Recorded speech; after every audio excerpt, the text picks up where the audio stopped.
Со заокружување на бројот 13 гласате за нови 150.000 работни места и намалување на невработеноста под 10% во наредната декада. Ова е пораката која од Битола ја испрати лидерот на ВМРО ДПМНЕ Никола Груевски, потенцирајќи дека на 15 октомври граѓаните ќе одлучат дали се за докажани луѓе кои донесоа резултати или пак за помрачувањето што го донесе новата влада. Гласајќи на 15 октомври, секој еден ќе гласа и за новата ера во која што се планира 3/4 намалување на сиромаштијата во Македонија.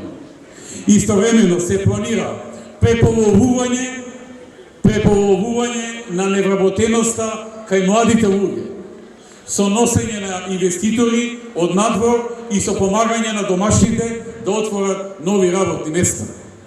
Двојно намалена невработеност кај младите и поголеми можности за стекнување со свој дом.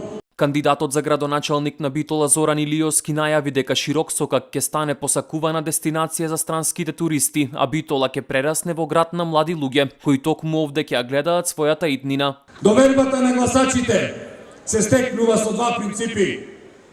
Не го ветувај она што не можеш да го исполниш и исполни го она што ќе го ветиш. Затоа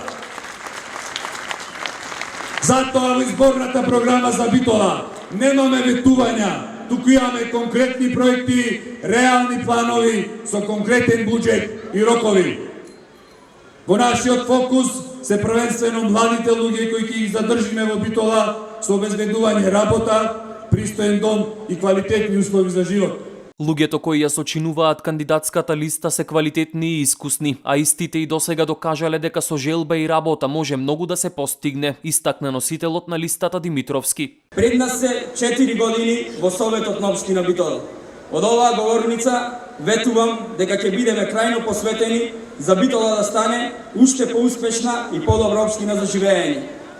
По победата на локалните избори ќе го искористиме своето умење и искуство за во нашиот град да се реализираат низа проекти од областа на инфраструктурата, социјалниот и економскиот развој. Сите говорници на собирот во Битола се согласија дека овие избори се од исклучителна важност не само за општините, туку и за иднината на државата и правецот во кој истата ќе се движи.